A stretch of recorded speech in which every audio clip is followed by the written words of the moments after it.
platform. This is the opportunity where we have HR leaders from across Africa coming together to share knowledge, connect with each other, and share their experiences from a wide range of knowledge. My name is Gabby, and I'm going to be your moderator for the day. I am an organizational psychologist from a company called Ferva, who is your go-to outsourced HR, as well as specializing in cutting-edge people strategies. I'm really excited to be here today, and I'm joined by an esteemed panel who are going to guide us through what promises to be a fascinating discussion on what it means to secure world-class leaders. So before we dive in, let's meet our incredible panelists who are here to share their wealth of experience and insights. Each of them brings a unique experience that will surely spark some lively conversations. So Stembiso, I don't know if you want to just introduce yourself, a little bit about you, where you come from. Thanks, Gabby. Good morning, everyone. Yes, Stembiso Phakathi is my name. I'm the director of SP Enterprises, former partner at Deloitte, and 20 years experience in management consulting. My line of work is business strategy, M&A, org transformation, and strategic change, and also a bit of DI and culture. Thanks, Gabs. Awesome. Pi, welcome. Thank you. Good morning, everyone. My name is Pai Gamde, joining in from Nigeria. I work at Coronation Group Limited, a financial services composite firm. My background has been in HR, governance, done some compliance. I've worked across banking, conglomerates, multimedia, and currently I sit in a group offices that superintends a number of companies within banking, insurance, fintech, and the capital markets. I have 23 cognate years of experience. Thank you. Definitely a panel with a lot of experience and a lot of expertise coming in here. So thank you for introducing yourselves, and I'm really excited to jump into the discussion on what it means to truly secure world-class leadership. Today's session, we actually encourage active participation from the audience. So we are going to ask the audience to please feel free to pop in any questions that they have into the Q&A box. And as we delve into the topics, we'll address questions at the end. So as we all know, the competition for best executive African talent is quite a fierce competition, with international firms actually actively recruiting. And this tends to pose a significant challenge for companies that are based in Africa. The issue that we currently face is quite a complex one. So there's a shortage of skills at a local level and a lack of knowledge at the international level. And this often makes finding the right candidates quite a daunting task. We know that the quality of talent in Africa is undoubtedly rising, and the demand for top-tier executives is available on the continent. But how actually do you think that we can secure this world-class talent in Africa? These are some critical thoughts that we're going to explore today, but I think my first question that I want to address to Pi is, have you actually experienced a shortage of African leaders within your organization? I think the simple answer is yes. We've recognized that we certainly have a shortage of experience, I would say, African leaders, but particularly in the executive and senior management level roles is where we tend to see this happen. And I think one factor could be, of course, the higher you go, it's almost sort of a pyramid structure. More and more people sort of just move into other things and fall out of the way. So that's one factor that I would add to it. I think also if we go back to some of the historical challenges we've had with regards to underinvestment in education and just general professional development. If I look around my country today, there's a lot of we used to have what we call the vocational schools, and those have gradually waned away now. We've also seen a lot of brain drain. I would look to hear from my fellow panelists, but we all know the brain drain that is currently ongoing across Africa. Nigeria has been hit significantly, so we're grappling with that. And then just evolving business environments that just requires new skill sets. So we have to upgrade. We have to invest and reinvest in upskilling individuals. I was trying to look at some statistics, and one of the latest I found was from 2027 from the World Economic Forum. And it talks about the fact that Africa needs to create about 18 million new jobs annually to keep up with its growing population. And leadership is crucial in driving this growth. And then there's an Africa Development Bank survey also. I can't remember what the year is, but it talks about the fact that 70% of companies on the continent struggle to find qualified candidates for senior positions. So clearly we can see in my organization we've also experienced that there's certain roles that we had looked to recruit locally, but we've struggled to find, and in some cases we've had to look outside. So that's how I'll wrap it up. Thank you. Thank you, Pan. I think you shared some really incredible insights there. I'd like to jump to Simbiso and understand, maybe from your perspective, what challenges have you seen in finding qualified world-class African leaders? Yeah, thanks, Gabby. I think it depends from sector to sector, but like Pai was saying, especially in leadership positions across industries and sectors, we are finding gaps. I just think African companies and enterprises must try and groom their own talent.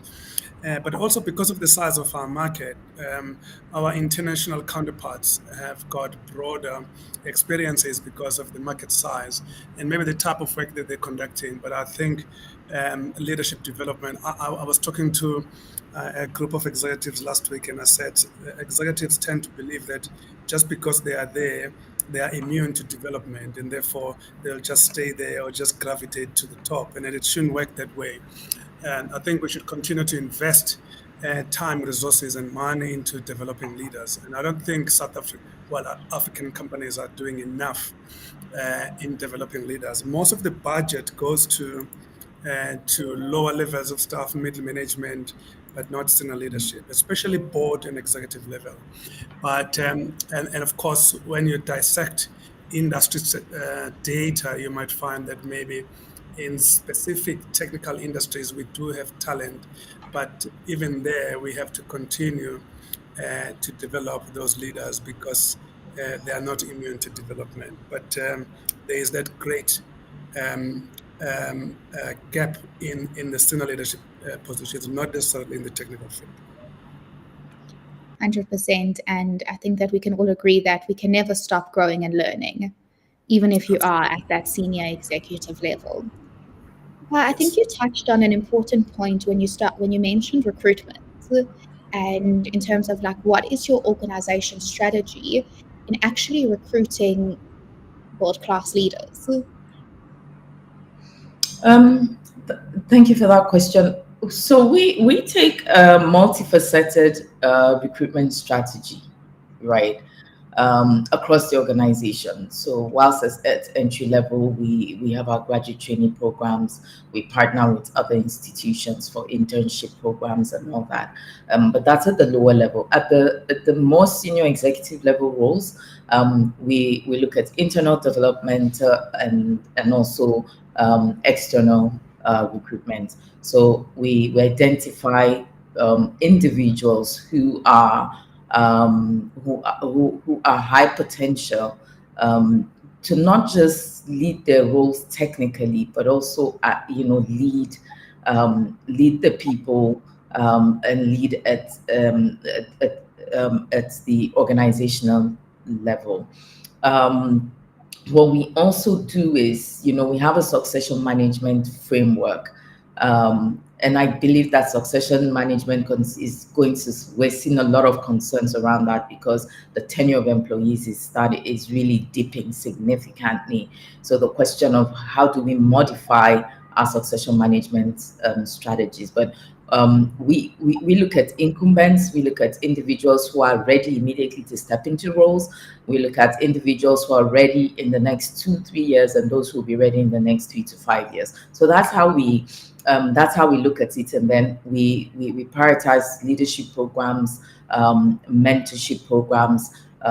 Externally, we leverage executive searches. We've certainly engaged global careers company in a few searches in time past. So we use executive searches, and then we also target individuals that we know of their credibility, and bring them in. We also look to ensure that we have diversity and in our recruitment practices. We currently launched our Coronation Women Initiative Network, and the idea is not so much about just bring women in, but it's about how do we activate the women, how do we ensure that women are really contributing to the organization and are also leading businesses, of course, with the technical competencies and the leadership that is required. We've seen reports and evidences that tell us that if you have a diverse and a more inclusive talent pool, and I know Sambiso can speak to that since he's also engaged in diversity and inclusion work. But we're likely to see a 2.6 times more a growth in terms of our financial targets. So certainly the question of diversity, a lot of people were excluded from the pools. We look at certain skill sets alone, but we're expanding the pool of what sort of skill sets and capabilities do we need? What sort of future skill sets do we need today? So it's also important not just to look at someone who has it today, but also someone who has the potential or even the interest to get there in the next 3 years or 5 years. So these are some of the ways that we're able to drive that. Thank you, Pat. Sounds like you use quite a vast range of recruitment strategies to attract this top leadership. Simbi, so in your past experience, in your current experience, what recruitment strategies have you used to attract top leadership? Yeah, I'm glad Pai mentioned that. I think you need to be flexible and open-minded about talent, because talent pools are shifting, and I spoke about workforce mobility earlier, and also understanding your talent segments in your enterprise, because different cohorts and generations in the workforce are looking for different things, and some have got no loyalty to your organization. You need to understand young people as an example, and what they're looking for, and they're not looking to stay forever in your enterprise. So understanding those dynamics around workforce profiles also helps. And also she spoke about diversity. It's not just about getting the right mix, but it also is getting the right mix of skills. So when we talk about my work, I forgot to mention this Pi, that most of my work is understanding future skills and also moving from jobs to skills. And I'm an advocate for always thinking about skills of the future, whether it's 2030 or 2035. So I think your recruitment strategies and plans must be based on the forward agenda in terms of your workforce profile, your skills profile, and the mix in terms of diversity, not just gender diversity, but diversity in terms of experience and skills. I was speaking to one of my clients yesterday. Also, you need to understand the pond from which you're fishing, because a lot of companies are vying for the same talent pool. So you need to understand, does a value proposition or employee value proposition going to attract the right skills? It's nice to say that we're wanting this or we're looking for this type of skills in the market, but can you compete can you compete effectively with other people looking for the same skills? Sometimes it comes down to that yes, the skills are there in the market. We cannot afford to offer them what they're looking for, and therefore, obviously, we lower our standards, and then we end up with a bunch of people that probably are not our first preference. So I think organizations must be intentional and deliberate about what they're looking for and why, and how they're going to attract those skills, not just through the employee value proposition, but through the type of work that they're offering to that audience. I always say that people engage when they're doing meaningful work that is stretching, challenging, interesting, and work that aligns to their own passions and interests. If you can't provide that, they may come for a paycheck, but they will not stay for too long. So you have to be intentional about the EVP, but also providing work that's dynamic, work that's interesting, that's evolving, and work that's meaningful. I think you raised some really interesting points in terms of what people are looking for when they do come and join an African organization. It begs to lead the question of, do we actually want international talent joining our African organizations? And do we feel like we can attract these international players to our companies? So, Simbi, so what are your thoughts on getting international players within African organizations?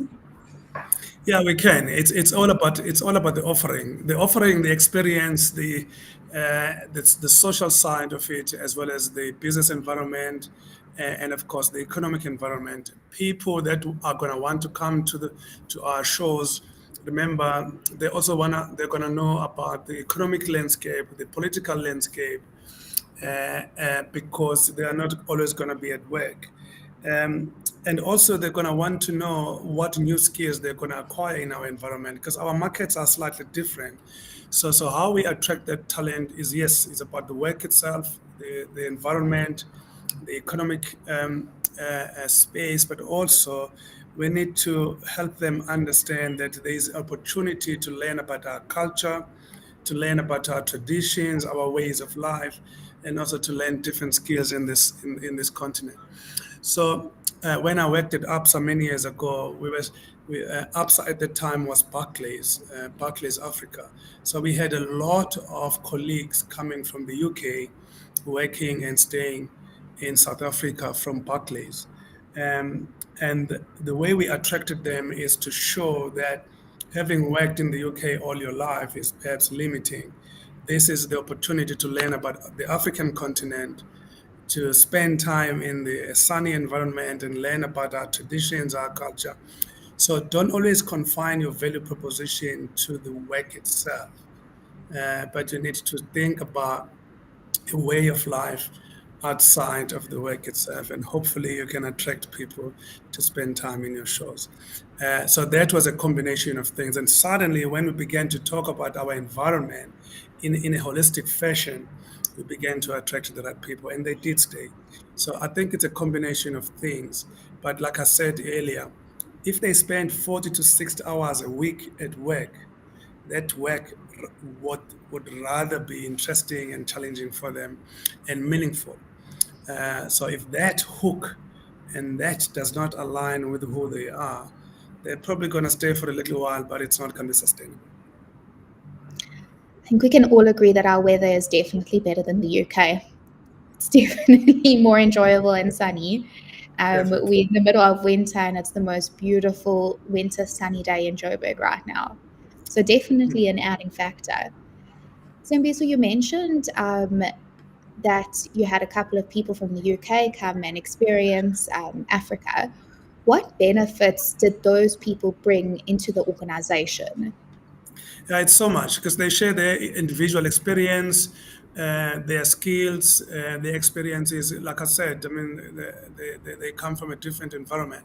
I was fortunate to live in the UK early part of my career, studying there, and I did learn from the culture and the way they do business there. So it does help. I think like Pi was saying earlier, today the business environment is very dynamic and it's evolving in a very fast pace. So if you like sameness and stagnation, you're probably going to become irrelevant very quickly. So international workers bring different skills, different experiences, different thinking, and then hopefully with that coupled with the amount of skills they are also going to learn in areas, it's almost a give and take and a win-win kind of thing. Because of the size and the type of markets as well. So they bring very unique experiences to our environment. And I think people want to do work when they feel that they're showcasing their experiences and skills, and they are actually imparting those skills to someone else. And I think that alone is a good reason why they would like to come here. But if they're just coming for, and another thing is I forgot to mention, and some of the people that we attracted at the time had kids, young kids. They wanted to know what are the opportunities for schools and what type of schools exist in our country. And all of that combined with the things I've mentioned help them make the right decision. So you have to, like I said earlier, be be aware of the type of talent you're trying to attract and the generation you're trying to attract. If you're attracting a generation that is raising young people, young kids, understand they're going to want to move with their kids. And are they comfortable with the schooling system in your country or in the destination country? Are they comfortable with the crime levels in the country? Are they comfortable with the transportation quality in that country? All of that combined with the work itself is gonna influence that decision making. Thank you so much. Pi, what has been your top golden nuggets that you've seen in terms of benefits of having international executives in your organization? So I think it's a couple of things, and I'd just like to start off by saying, first of all, you get a diversity of perspectives, which is very, very key. Like Sambiso mentioned, Africa is different. There are many microeconomic factors that impact Africa in different ways. There are there are cultures. There's a way Africa does things. And so when you bring in an external hire into your organization, it's so important that you understand that two things are happening. You're gaining perspective from them, but then you're also exposing them to your market. You're exposing them to your organization, to your culture, to your people, and to a way of doing things. So I think that is one of the things that we get. We get experience, we get innovative practices that can certainly drive growth and competitiveness, and it also adds to your competitiveness as an organization. Your ability to attract a diverse talent pool certainly speaks to your credibility as an organization. I think that one of the things that I find is, and I think this is where organizations need to certainly do better, is that we bring in international hires, but they seem to be in their own cocoon. So it's how do you ensure that you expose them to multiple layers across the organization, and that there's a cross learning that is happening. You have to be proactive about it. You have to actively ensure that this is happening. In one of the organizations I used to work for, we used to have a look-see. So you will come in and actually explore, engage with different individuals in the company. We will actually set up conversations with you and individuals at the start of their careers, leadership executives. So it wasn't just confined to just a group of leaders alone, but you would engage with different people across the organization, because we also thought that culture fit is important. We wanted open minds. We wanted, no judgment. This is who we are as Africans, and this is how we work. We want to learn from you, but we also want you to learn from us. So I think it's really important to have that. I think it's also very, very important that we have a transition plan when you bring in international hires, because most of them come in on termed contracts. couple of years and they go. And what is that plan to transfer the knowledge to individuals today in the organization? We've had programs where we've brought in a whole team, who worked for us for about a year thereabouts or a little more. But they had individuals that they worked with, and we actively were ensuring that they were teaching and transferring that knowledge to individuals locally, so that we don't have to repeat the cycle. And it needs to be a very, very deliberate effort. And some people talked about, just life beyond the organization, right? So creating a manual or something that tells the story of where you are and where they can find things and how they can have access to the wider community, whether to the international community and to other indigenes. I think that's also very important. It plays a key role. Attracting international talent is understanding that you have to create an environment where they can thrive also, right?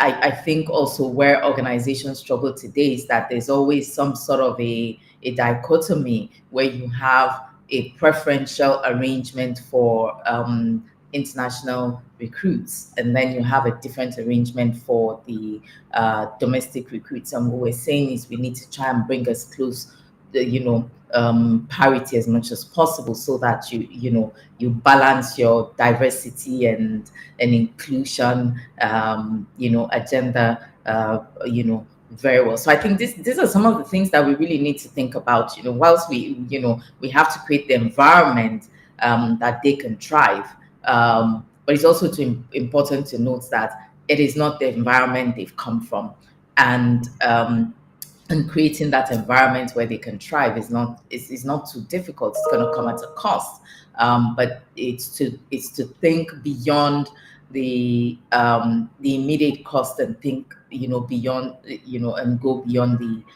immediate value, and think you're going to get a lot of value by doing this, and this is what my ROI on this investment. It's important that we understand what that ROI is also. Thank you. Thanks so much. I think you both touched on some really important points as to what are the benefits these international executives would experience when coming into African organizations, and some really important key takeaways and thoughts that came out of that question. But I want to turn the question around and actually ask, why do you think that as African employers, we actually struggle to retain our top talent? So why do you feel like we are actually losing our African top talent? Is that for me? Yeah, you Okay. can take this one. Okay. I think first of all, I would start off by saying in such a competitive global market, the market is opened up completely, and the employee has agency today. So one employee has 3, 4, 5 organizations wooing them. We've seen since COVID, individuals aren't particularly keen on just working for one employer. They want to own the employer. So I will work for 2, 3, 4, 5 people. I'll do it at my pace, when I want to and how I want to. So we've seen that the competitive global market is where we live in today. So individuals are seeking for more developed markets, and because it gives them better compensation packages and career advancement opportunities. So that's one of the things. They have agency, they can create work for themselves. And so why do I want to sit down and work for one employer when I can own the employer? I think also it's the perceived instability that grapples Africa. Political, economic, it's across Africa. And so it makes it difficult for us to be able to even retain our talent. We have the terminology in Nigerian, Japa syndrome. We've seen flight, and we're seeing it's sort of tapering down now, but we're still seeing people leave. You have individuals who come and work for you 6 months, 9 months, and they tell you they're going. And surely they've been making plans to go. So if I'm working for you for 6 months, if I work for you only 6 months, I already know I'm leaving, but it's to quickly get as much more cash as I can in my pocket so that I can see Sam so laughing. I'm sure he has his experiences too, but it's one of the challenges. It's that perceived instability in the African in countries. I think another factor is professional development, limited opportunities for continuous growth, underinvestments in these areas. But I also think that even with that professional development is knowledge transfer.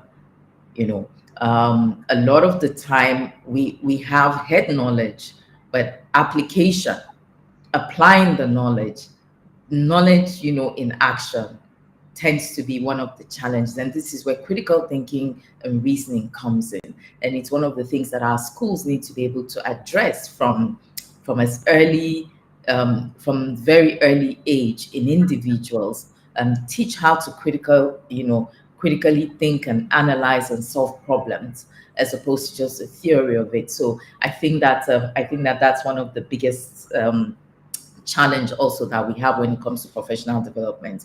I think that the last thing I'll add to this is the work-life balance and benefits. It's not competitive enough. We do work hard and long hours, and our policies with regards to work-life balance is still catching up. It's still catching up.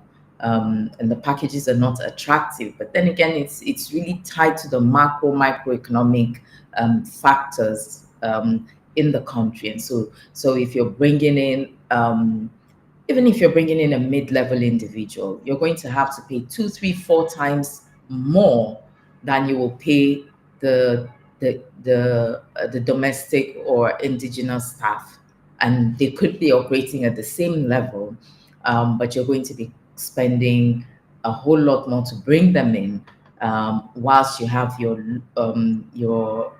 indigenous employee who's probably taking 3, 4, 5 times lower than the individual you're bringing in. So I'll just tie it up as these are some of the factors that I think are making it difficult for for us to be able to attract and retain, our own top talent. And so we're seeing a lot of flight out. Yes, so I'll just leave it at that. Thank you. Thank you. Some really incredible insights coming out of that, especially about what are the main reasons that we are losing our own top talent to international companies. Stembiso, what are your thoughts around what advantages can we provide to these top talent who are leaving our country, leaving our continent to go to these international opportunities? How can we actually get them back into our organizations? I'm glad you asked that. While I was in the UK, there were so many homecoming initiatives, local companies coming to Europe trying to get us back to work here. I just want to reflect on what Pai was saying. I don't think retention should be the ultimate goal around workforce. On the other hand, you don't want to create a revolving door and people just come and go, because replacing talent is expensive, and also it affects productivity, it affects engagement and staff morale. I always say that loyalty is no longer the thing anymore. It's only Gen X's and boomers that are tending to stay loyal, because most of them are towards the exit for pension or for retirement anyway. If 60 to 80% of our workforce is millennials and Gen Zs, those people are not loyal.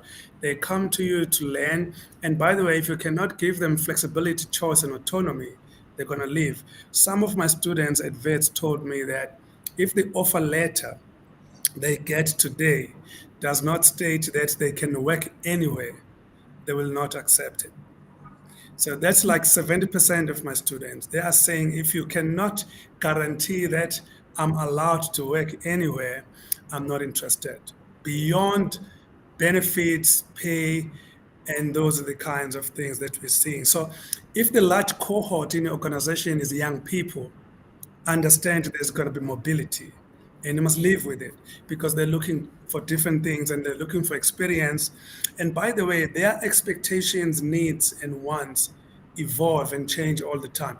I always say to my clients, your EVP is not something that you craft and then you write and publish and unveil and it becomes the Bible.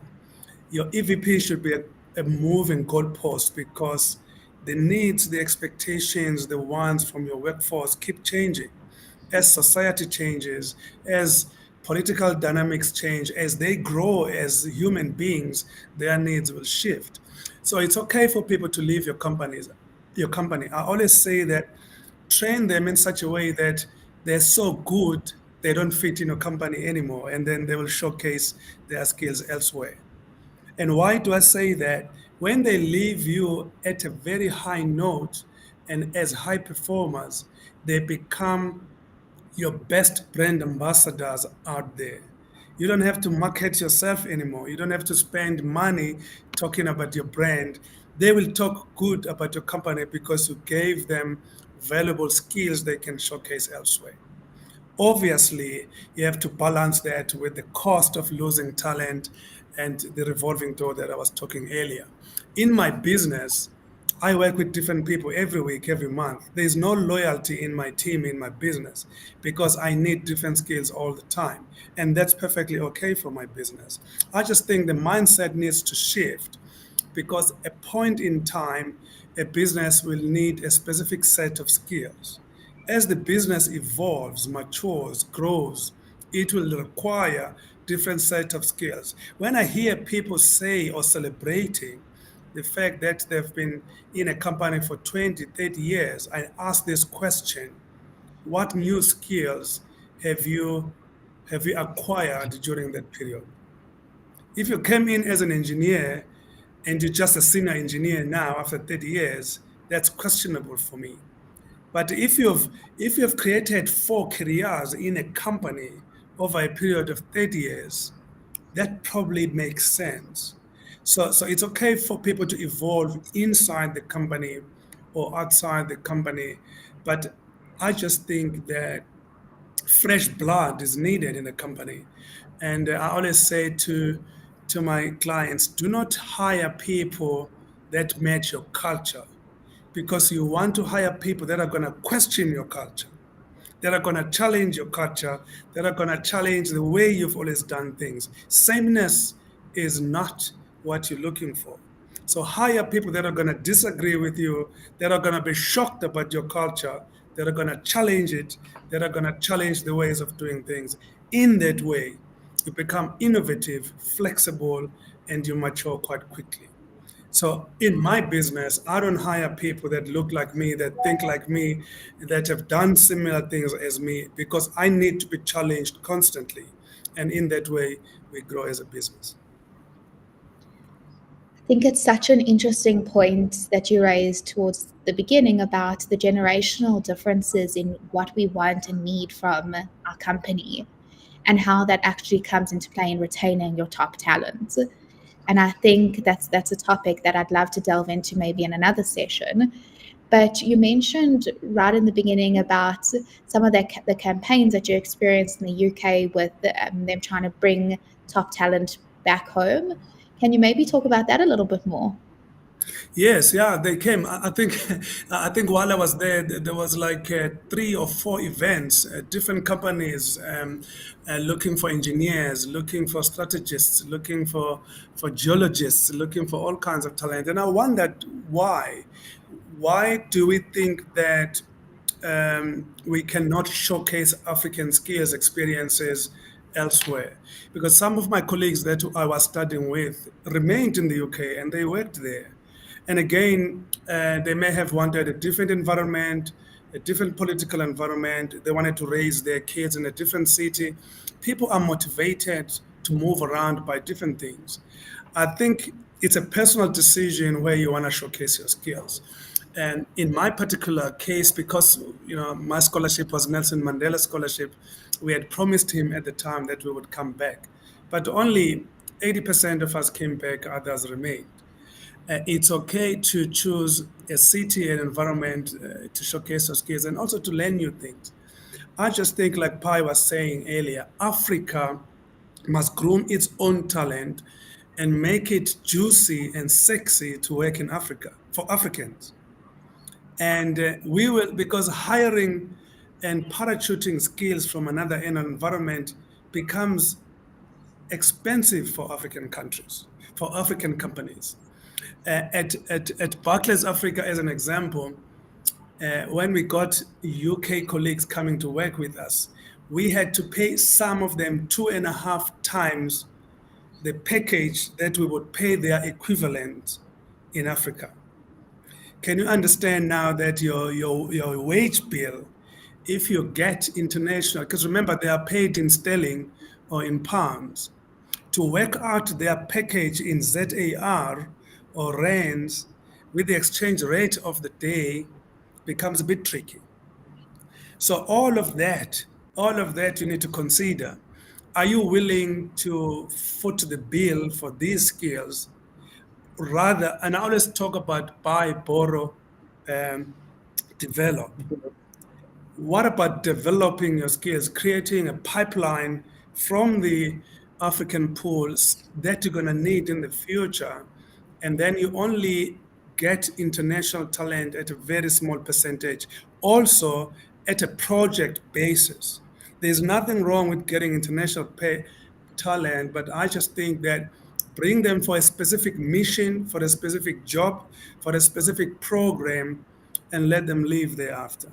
Because also it creates disengagement in the local market when in your company there's a feeling or sentiment that there's no growth for them, and when it becomes at a level of more interesting jobs, you get people from outside. You saw this at Deloitte. As soon as we bring external talent, it creates disengagement and loss of trust for those that are inside, especially if they feel they are ready to fill those opportunities.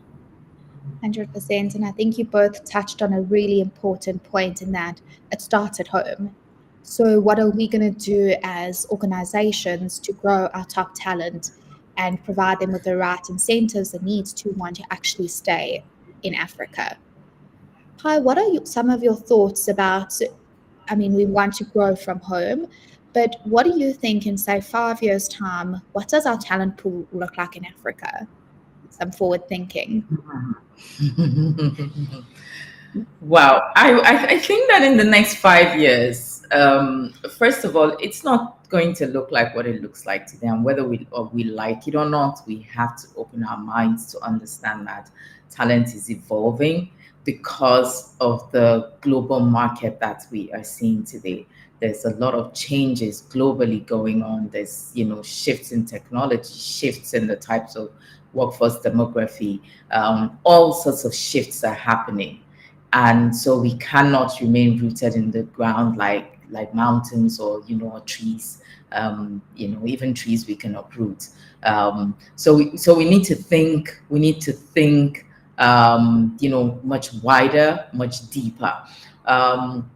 Talent pool, like I said, is going to be more diverse. It's going to be a lot younger than it is today. It's going to be a lot younger than it is today, and it is going to be increasingly skilled.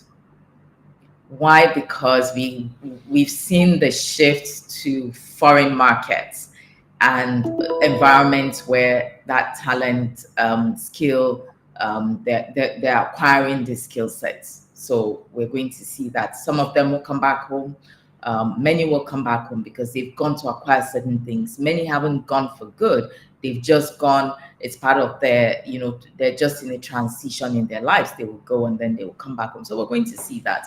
We're going to see that the types of skills that we're looking for or that we will need in the future of work is going to be very different from where we are today. If we look at the types of skills relevant 5 years, 10 years ago, it's very different from what we require today. And thanks to technology, which has been a big enabler for that. We're also going to see that Africa in itself is going to make efforts towards investing in education, because that underinvestment is already costing Africa. And even where you have a situation where individuals are coming back to work for Africa, it's going to cost Africa because they're coming back with elevated skill sets. So either ways you look at it, it is costing Africa. And so Africa needs to look inwards and deal with the issues inwards. Now, I think sometimes, and we can't leave this conversation without facing some truths. I think sometimes the big challenge we have is the commitment and the quality of work that we as Africans also offer. Is that we need to elevate that. The passive, it's not my job, it's not my company, I don't own it. That ownership mentality and spirit is in there. So it's a job, I come in, I do the work, pay me. And whether I do it well or I don't care, just pay me. We've got to deal with such behavioral issues because it is costing Africa. And that's why some companies will tell you, look, I'd rather just hire somebody and pay them the money and get the job right than have to go through tons and tons of people, and it's costing me because we have to repeat work. We expect to see a much stronger, again, and a more dynamic leadership landscape, again, tied to the fact that people have gone out to get the experience and the exposure and perspectives, so we're going to see that. And so this shift we see, this changes what 5 years will look like. There's going to be a positive impact for African economy, because we will see drive in innovation and improvement in governance and just having more inclusive growth. We will certainly see that. I think there's a report from Africa Development Bank. I think it's 2021 report. They project that Africa's GDP could increase by an additional 5.7 billion annually with increased leadership and governance. So the big challenge for us is that leadership and governance. Africa is not without the technical skills and capabilities. It's not. Africa is not without that. We have it in droves. We do have, despite the underinvestment in education, we have it. But it's the leadership and governance. It's the behavior. It's how we as a people are leading and leading. These are some of the considerations that we must, look inwards and say, how can we truly lead and govern, transparently and deliver value and growth to African and the continent. So certainly, it's going to it's going to be continue to get more and more and more diverse. It's going to be more and more non-linear. It's going to be we're going to see a shift in the work pattern. Some people said it. People are saying, if the contract doesn't say I can work anywhere, I'm not coming. Back to my point earlier on, where we are seeing a shift where individuals want to own the organization, in the sense that I want to cherry pick who I work for. I'm going to work for 4 companies, and that's what it is, versus organizations saying they own me 100%. And organizations have to rethink their employment strategy. You have to rethink it, because that is really going to become the reality, where an individual will choose. But more and more and more, we're going to see that independence. They have agency, and they're going to cash in on as many of it as possible. Thank you. Pi, you paint a really exciting picture as to what the next 5 years are going to look like. And I think that it's going to take a lot of investment and work from our top leadership to really invest in our youth and just make sure that we are keeping this top talent. So I personally am excited for the next 5 years to see what comes out. Zimbi, so how do you see the next 5 years playing out with attracting our top talent? Yeah, it's going to be different. I think technology and AI are going to have an influence, and also the workforce mix is going to be different in terms of the type of skills we already see. I just think tech and AI, if we see those as co-workers and colleagues, the way we change our attitude towards technologies probably will shift. I also foresee in 5 years that most industries are going to think differently about sourcing skills. I think there's going to be a trajectory that says get skills on demand. I posted something on my webpage about alternative talent segments or alternative talent pools. So if 30 to 40% of a workforce is not on a payroll, you've got a chance to become dynamic as a company. So I think what I do foresee is that some jobs are going to become so dynamic that they actually are on demand. So you come in and do the work.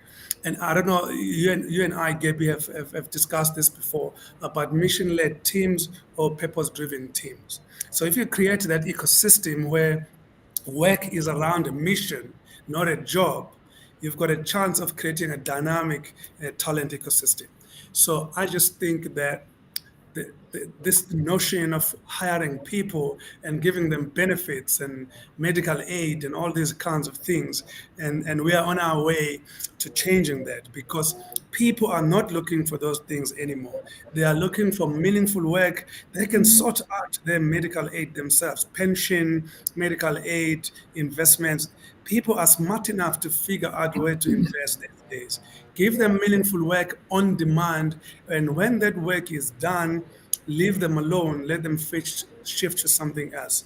Pi was talking about shifting, what is shifting in the ecosystem.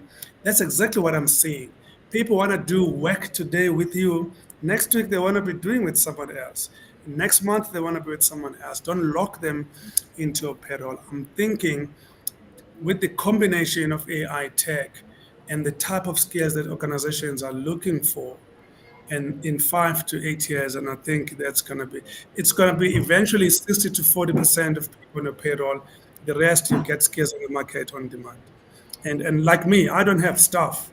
I run a business with people that I know, and I bring them in my business on demand. When they've done what they're supposed to do, they move on and do other things. And people are looking for that because the trajectory and the learning opportunity that you have when you work like that is immense, is staggering because you're not locked in a company and then you're not doing boring work. And when the work is done, move on and do it with someone else. Such a important conversation to have, Simbiso, about that whole mission-led, purpose-led teams and how that actually does tie into your organization commitment. Because if you have your why clear, there's a big tie between staying and finding that meaning within your work. Such incredible insights that have come out of this panel. I have thoroughly enjoyed this conversation. I want to just check the chat and see if there's anything that has come up from the audience. There is a question that says, with the increasing emphasis on diversity, equity, and inclusion, how can organizations identify, nurture, hidden or uncover talent pools that may be overlooked by traditional recruitment methods?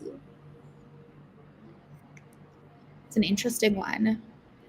I saw that. You can start Pi. I'll add if I have to. Okay. I think the first thing is, I'll say again, and I was going to add to what Sambiso mentioned earlier, is that everything is going to go back to mindset shift. We have to have a shift in our mindset. We have to start to think very differently. We have to give up everything we know, and just admit that the world is changing. We weren't wrong. We worked with what we had, what the environment offered, but the world is changing. And so we must also make some shifts and start to adapt. So that's the first thing that I would say with regards to finding hidden talent. Finding hidden talent is going to require community. It's going to require community, and that community in the organization, among recruiters, among search parties. It's going to require a community, because again, we are stuck in what we know, and we are saying we've got to leave what we know to what we don't know. Let's go to the uncharted territories. And we have circulated the same type of talent are the ones still moving around the market.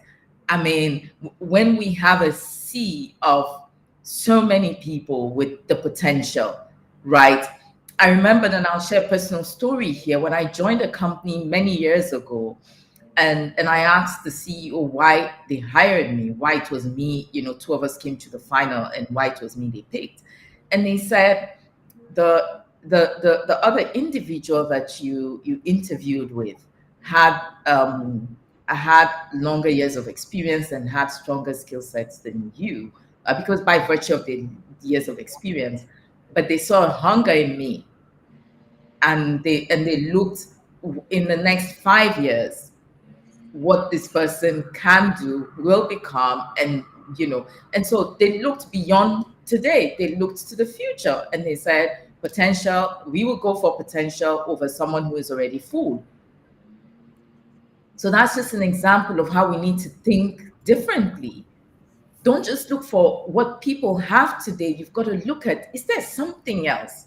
And I remember the company I worked for, one of the things we did was to say we will start off by all the learning training activities we had for that year was behavioral. It was about changing mindsets. It was about building the right behaviors that we wanted. And then we moved into the technical, because we say if we shape behavior, people will learn the technical bit. You can teach. So we have to go back and rethink how we're recruiting people. We have to use non-traditional recruitment platforms, because it will give us a much wider audience, right? We have other, well, LinkedIn is very popular now, and you have other niche job boards and that cater to different industries. If you look today, you're seeing on WhatsApp, you have communities, you have different technical areas that have their communities on WhatsApp, and you see all kinds of job postings there. So again, we have to leverage these ones, right? We have to partner with the organized institutions. We have to partner with them, and not just looking for, because we partner with them for graduate level jobs. We don't partner with them for people who are coming in to do a master's program, people who are coming in to do a PhD. We don't partner at that level. You have to partner across all levels, right? You have to think about, what does your job description look like? Today, our job descriptions, I must say, are just very, so 1920, it's the same thing. It's not exciting. It's not exciting to the, yeah, it's not exciting to the new generation. It's not. And Yeah, very they're true. looking for experience. Because they're looking for experience, we have to think very, very differently. The last thing I'll add to that is, how diverse is your panel? We have one individual interview and candidate, and they make a very narrow judgment, and we're saying, can you pull in someone who is completely not associated with the function, not, so that they can give you added perspective, because sometimes, a tunnel vision, can certainly impact us. And then really just culture. We cannot overemphasize culture. Unconventional talent management programs, we have to think about this. So thank you. Thank you very much, Pines Tembiso. At the beginning of the session, I said that I can guarantee, based on our panel, that it's going to be a very lively and interesting discussion. And I can definitely confirm that it was.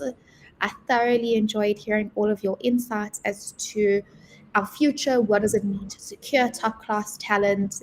And I look forward to engaging with you all soon. Thank you very much for the audience for joining. Thank you again to Pines Tembiso. Thank you to Global Careers Corridor for this opportunity. This has been really an incredibly insightful conversation. So thank you. Thanks, Gabby. Cheers.